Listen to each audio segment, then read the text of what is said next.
loolu laa la wax sëñ Fallou gis nga wàññi dundu gu seer gi ça ne se fait pas di tikko tak mooy maanaam nga xëy benn jour rek ñu ne la wala yëpp la ñu wàññeendoo parce que ça aussi jaadu nañu wax ko parce que il y a une presse qui désinforme la population.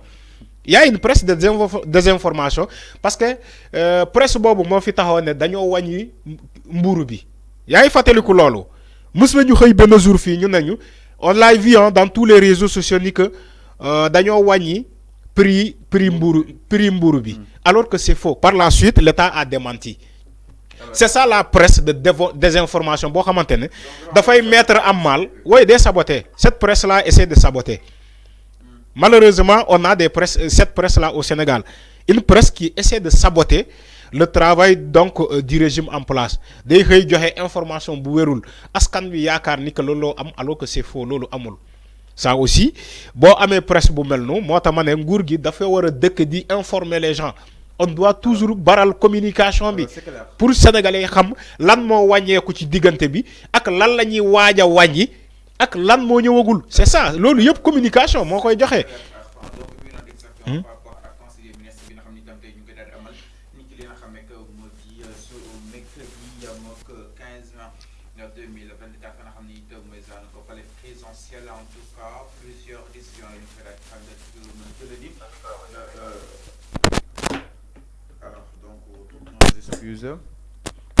Alors donc toutes nos excuses exactement donc ma leen rappeler que ni li nga xam ne que moo di le conseil des ministres dinañ ko daal tenir fa nga xam ne it mooy zaanu ko palais ni ki li nga xam ne que moo di justement ce mercredi 15 mai 2024 ni ñu daal di xaar nag ces grosses décisions yi nga xam ne itam dañ ko fa daal jëlee ni allant en sens alors ñu daal di wéyal ba tey suñu waxtaan avant ñu daal di ñëw à l'unanimement tey ñëpp daal di koy xëyee exactement kaddu yi nga xam ni it moom la Waly Diouf Bodian daal di yëkkati mu daal di nekk le directeur bu pôle autonome de Dakar ki nga xam ne que moo di Waly Diouf Bodian nee na pour projet bi daal di war a mën a aboutir mënuñoo dëkkal ak li nga xam ne que moo di ses opposants milliardaires ñii daal di tuddee li nga xam ne que moo di dérapage ñii daal di tuddee ko ñii daal di jàppee ni est-ce que Waly Diouf Bodian fi mu bëgg a waxee gars yi war nañ fa daal di war a mën a comprendre parce que aussi il n'est pas interdit pour am li nga xam ne que moo di milliards alors enfin. Comment analyse-t-on kaddu yi nga xam ne itam Waly Diouf Bodian yëkkati na ko nekk un responsable bu Pastef am na sax jàpp ni est-ce que nekk aussi dicté préparé et tant d'autres wala kon est-ce que solo ñu ko mu ñëw wax ko si li nga xam ne que moo di espace public bi en tout cas xamul lu nekk si xelam mais concrètement lu nu mel jur na li nga xam ne que moo di tollé que tout le monde en parle. xam nga man peut-être damay juger affaire yi ci ñaari sens. dama ne peut-être Waly Diouf Bodian daf ko waxee en tant que membre du parti PASTEF ou bien daf ko waxee en tant que directeur du port autonome de Dakar ça aussi parce que man dama jàpp ni c'est dul moom moo war a wax loolu. waaye du moom moo war a wax loolu ñu suufee ci parti PASTEF mën nañu dem ci ay plateau di wax loolu. Mais c'est pas à lui Waly Bodian de dire de cette façon. Non, pour retranscrire ces dires. Oui, oui. Enfin, exactement. Nico, qu'en est-il pour la poursuite de tous ces rapports yoo xam ne itam génne nañ ko ñoom nee neen pour li nga xam ne que moo di seen projet daal di war a mën a egg fi nga xam ne itam soo fa la nga koy daal di séen il faut ñu daal di war a mën a leeral parce que duñ dëkk ak ay milliardaires yoo xam ne amaana ni fa njëriñ koppar yi. Justement lewul waaye itam jàpp na ne suñ bëggee aussi gën a jëmmal seen projet il faut ñu am benn majorité bu confortable fa nga xam ne itam mooy assemblée nationale. oui mooy maanaam moom dafa daanu ci piège journalistes yi. oui mais bien sûr journalistes yi ñoo ko kàmbal malheureusement moo Waly Diouf Bodian mu daanu ci piège boobu. parce que buñ la laajee ci ay wàllum les rapports là mais mën nga wax sans dire que dañu accepter opposition milliardaire. xam nga loolu benn journaliste chroniqueur mën na ko wax wala benn ku gën a suufee ci parti Pastef mën na ko parce que amul ay ndombal tànk mais ku mel ni Waly Diouf Bodian qui vient d'être nommé directeur du port autonome de Dakar warul taxaw devant les médias wala ci journalistes qui bëgg ko piéger moom tamit mu daanu ci piège bi parce que il a fait une erreur de communication c'est pas à lui de dire que on va pas pour projet bi egg c'est pas lui qui doit dire ça pour projet Pastef egg waruñu bàyyi des opposants milliardaires du moom moo war a wax loolu. pour projet bi egg. loolaa la wax. il faut une majorité. mais loolaa la je suis d'accord avec lui ci côté boobu. opposition yi am milliardaire dañ leen war daal di mën a leeral. waaw loolaa la wax. xam nga Waly Bodian li mu war a permettre ci jamono bii mu wax ko. ak lu mu mënoon wax en tant que simple membre de PASTEF du benn. Et aussi jamono bi ni nawuñu ci campagne wala nawuñu ci politique on lui a posé des questions en tant que qui directeur port autonome de Dakar wala membre de parti PASTEF. C'est ça aussi, c'est ça la réalité. Il faut donc qu'on sort Waly Diouf Bodian de cette casquette de membre de PASTEF et solal côté casquette en tant que directeur port autonome de Dakar. Ça aussi. Et qui wax directeur port autonome de Dakar sénégalais yépp ngay liggéeyal sénégalais yépp ngay liggéeyal. Maintenant si il va dans une chaîne politique il peut se permettre de dire on ne peut pas laisser des opposants milliardaires dans ce pays.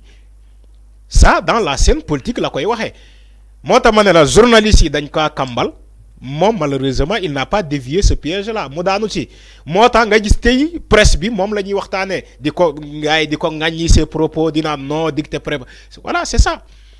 Parce que presse bi ils ont voulu ce qu'ils lu ñu bëggoon moom la ñu am ci moom lu ñu bëggoon ci moom am nañu ko ñu ko doon poser question bi loolu la ñu bëgg ci moom. mooy mu déraper voilà pour mu déraper ñoom ñu jël loolu def ay titres yu rëy ci seen journaux yi di jaay dina wëy voilà ça et ça et ça. bon encore une fois. c'est ça la réalité mais loolu laa la wax. mais ñoom parce que sax nee na xaaral mu noppi. voilà balaa Sonko ak Diomaye di ma mere. exactement moo tax ñooñu. il a précisé. mais bëgg journaliste doon laaj question yi que ni xaaral mu noppi avant que Ousmane Sonko ak Diomaye moo tax ma ne la se fâche contre moi. moo tax ma ne la. il a fait une erreur. Waly Diouf a fait une erreur parce que journaliste yi li ñu bëggoon ci moom am nañu ko pour mu wax lu mel ni ñoom ñu yóbbu ko titré ko ci seen journaux wala waxtaanee ko ci revue de presse loolu la ñu bëggoon ci moom am nañu ko. moo tax ma ne la c'est à lui de faire très attention parce que am na benn connotation benn casquette bu bees buñ ko solal benn mbubb bu bees buñ ko solal léegi il est le directeur du port autonome de Dakar. Il faut éviter les médias là. Il faut éviter de trop parler surtout c'est très important. Il faut éviter de trop parler. mais enfin li mu wax nag suñu xoolee ba si biir nag. mais oui mais man sama analyse boobu. voilà xam nga yow sa analyse. sur sa analyse bopp. parce que benn enfin ñi yoon milliards yi enfin il faut ñu leeral ko askan wi ñu doon piller xaalis réew mi il faut ñu leeral ko. xam nga tamit tam mooy c'est important li mu wax suñu amul majorité confortable seen ay projet mu nekk ko fa bloqué ak lépp lu ñu war a mën a am parce que y a des travaux à l'Assemblée nationale et tant d'autres man en ce qui me concerne vraiment.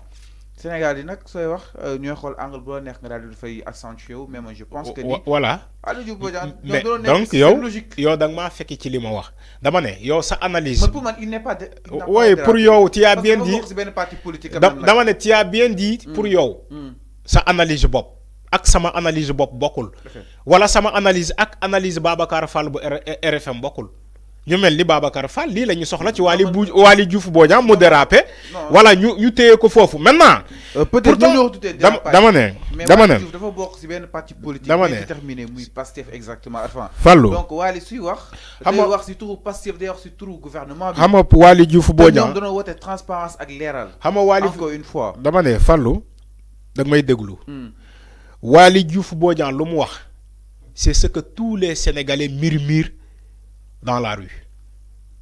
Les opposants milliardaires là, il faut que nous traquons les. Peut-être traquer c'est de trop, un monde de trop. Mais comme il y a des rapports qui ont été sortis, nous épinglons les. Il faut que nous topons les. Man waxuma ay opposants milliardaires dama ne képp ku sàcc dernier public dañ laa war a topp nangu li nga yor ba pare tëj la ci kaso bi. Pour donner un bel exemple demain ki ko sañ a def mu xam ni que désormais on sanctionne. On ne peut pas se permettre dans un pays qui s'appelle le Sénégal, qui fait parmi les 25 pays les plus pauvres au monde, des gens se permettent de détourner des milliards dans ce pays. Bon, par exemple, France daal di hidam kenn du leen topp parce que dañoo bokk ci famille bu rëy parce que ay mbàkke lañu par exemple parce que dañoo bokk Tiwaawoon bokk Touba bokk feneen ak feneen. On ne peut pas se permettre d'avoir ces genres de personnes dans ce pays. on doit sanctionner. Donc Waly Diouf Bodian lu mu wax c'est la vérité te loolu moo am malheureusement laa ne il est aujourd'hui directeur de port autonome bu waxee dañ koy jàpp ni que du moom moo war a wax loolu moo tax ma ne il a été piégé par les journalistes malheureusement dafa daanu ci seen piège mais dans la scène politique bu ñu demee ci une chaîne politique lu mu wax nii loolu la war a wax exactement sans lever de virgule. On ne peut pas se permettre d'avoir des gens des milliardaires ñoo xamante ne ñu ne la barki Demba Ndiaye lañ la fal aujourd'hui tu es milliardaire.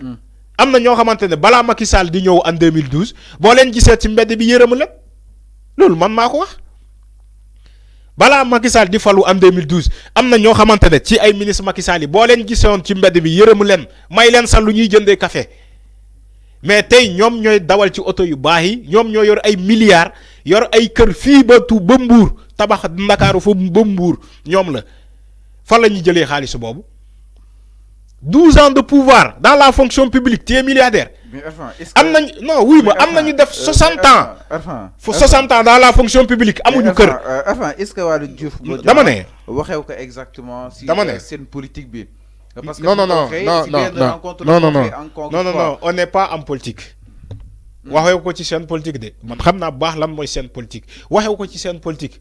léegi yow la mooy seen politique ak lan mooy